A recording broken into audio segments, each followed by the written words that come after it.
1. 명탐정 코난. 전세계 판매 부수 2억 5천만 부를 기록한 명탐정 코난은 현재까지도 추리만화 1위의 자리를 굳건히 지키고 있습니다. 이 인기에 힘입어 일본에서는 실사 드라마까지 제작되죠. 이 중 가장 유명한 에피소드가 바로 검은 조직과의 대결편이었습니다. 보라의 재벌가 파티에 초대받은 코난 일행이 우연히 악당 검은 조직과 관련된 사건을 해결한다는 내용인데요. 시작과 동시에 검은 조직의 카리스마 간부 진이 백발의 할아버지 같은 비주얼로 등장하며 충격을 안겨주었습니다. 그리고 코난과 장미의 아역 배우 연기에 애니메이션 성우의 더빙을 입혀 마치 고전 무성 영화를 더빙하는 듯한 이질감이 느껴졌죠. 어쩔 거야?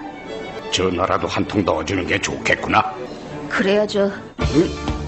오일이구나. 심지어 작중 코난과 장미는 뜬금없이 몸에 이상을 느낍니다. 그 이유는 바로 파티장에서 먹은 케이크에 검은 조직이 먹인 약을 해독하는 성분이 들어있었기 때문이었죠. 그렇게 코난은 원래의 몸으로 잠시 돌아가게 되는데요. 고등학생이라고 하기에는 너무나 성숙한 배우의 모습과 일본 특유의 애니메이션 캐릭터를 그대로 따라하려는 오그라드는 연기가 더해져 보는 사람들까지 부끄럽게 만들었습니다. 하지만 국내의 반응과는 다르게 이 드라마는 총 5편으로 제작되며 나름대로 인기를 얻었다고 하네요. 2. 뮬란. 디즈니 최초의 아시아계 공주이자 여장부 매력으로 많은 사랑을 받은 뮬란은 실사 영화로 개봉되며 관객들의 기대를 불러일으켰습니다. 하지만 그에 비해 공개된 결과물은 처참하다는 평가를 받게 되는데요. 그중 가장 큰 문제로 지적된 것은 바로 스토리 수정이었습니다. 원작의 뮬란은 여성의 신체적인 한계를 노력으로 극복해가며 결국 한 나라의 영웅이 된다는 이야기를 담고 있습니다. 하지만 그에 반해 실사판의 뮬란은 자유자재로 빙의를 하거나 매로 변신해 하늘을 날아다니는 등 태어날 때부터 초능력을 가진 비범한 인물로 나오는데요. 이러한 설정으로 인해 뮬란은 주인공이 바닥부터 성장하는 영웅적인 서사가 아니라 먼치킨 파워를 가진 슈퍼히어로물이 되어버렸죠. 또한 실사판에는 원작의 메인 빌런 샤뉴 대신 시안이양이 등장하는데요. 당시 동양 문화와는 맞지 않는 마녀라는 설정과 다소 억지스러운 흑화 이유 등으로 실망스럽다는 평가를 받게 되었습니다. 이외에도 뮬란이 남장 여자였다는 사실을 알고도 놀라지 않은 전후, 적국 장수와 1대1 전투를 벌이는 황제, 여주인공의 연기력 논란 등 여러 문제들이 지적되었는데요. Insult me again and you'll taste the tip of my blade.